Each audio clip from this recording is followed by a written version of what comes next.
Leviticus Chapter 6. And the Lord spoke to Moses, saying, If a person sins and commits a trespass against the Lord by deceiving their neighbor in something entrusted to them or in a pledge, or by violence, or has cheated their neighbor, or if they find something lost and lie about it, or swears falsely, or does any of the sinful things that people do. In these cases, because they have sinned and are guilty, they must restore what they took violently away or obtained deceitfully, or the item entrusted to them, or the lost item they found, or anything about which they have sworn falsely. They must restore it in full, adding a fifth of its value, and give it to the rightful owner on the day they present their guilt offering.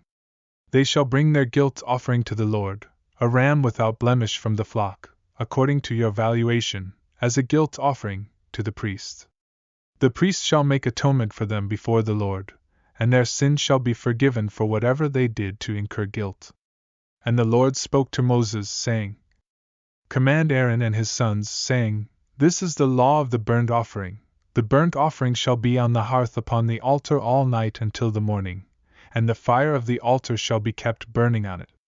The priest shall put on his linen garment, and wear linen breeches on his body, and he shall take up the ashes of the burnt offering that the fire has consumed on the altar, and he shall put them beside the altar. Then he shall take off his garments, and put on other garments, and carry the ashes outside the camp to a clean place. The fire on the altar shall be kept burning on it, it shall not be extinguished. The priest shall burn wood on it every morning, and arrange the burnt offering on it, and shall burn on it the fat of the peace offerings. The fire shall continually burn on the altar, it shall not go out. This is the law of the grain offering.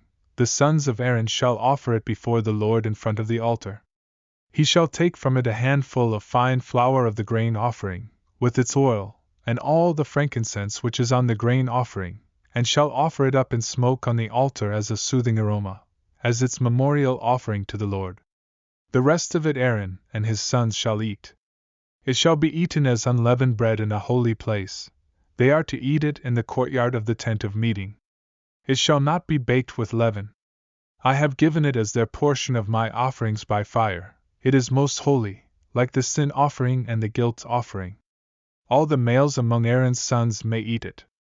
It shall be a permanent statute throughout your generations concerning the offerings by fire to the Lord. Anyone who touches them will become consecrated.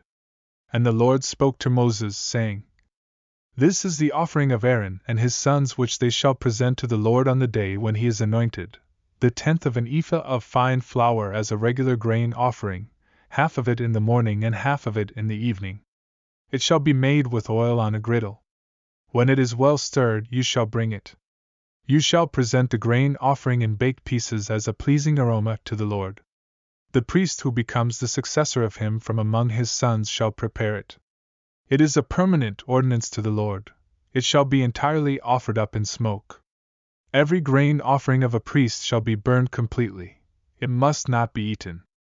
And the Lord spoke to Moses, saying, Speak to Aaron and to his sons, saying, This is the law of the sin offering. In the place where the burnt offering is slain, the sin offering shall be slain before the Lord. It is most holy. The priest who offers it for sin shall eat it. It shall be eaten in a holy place, in the courtyard of the tent of meeting. Anything that touches its flesh shall become holy, and when any of its blood is sprinkled on a garment, you shall wash that which was sprinkled in a holy place. But the earthenware vessel in which it was boiled shall be broken, and if it was boiled in a bronze vessel, then it shall be scoured and rinsed with water. Every male among the priests may eat of it. It is most holy. But no sin offering from which any of the blood is brought into the tent of meeting to make atonement in the holy place shall be eaten. It shall be burned with fire.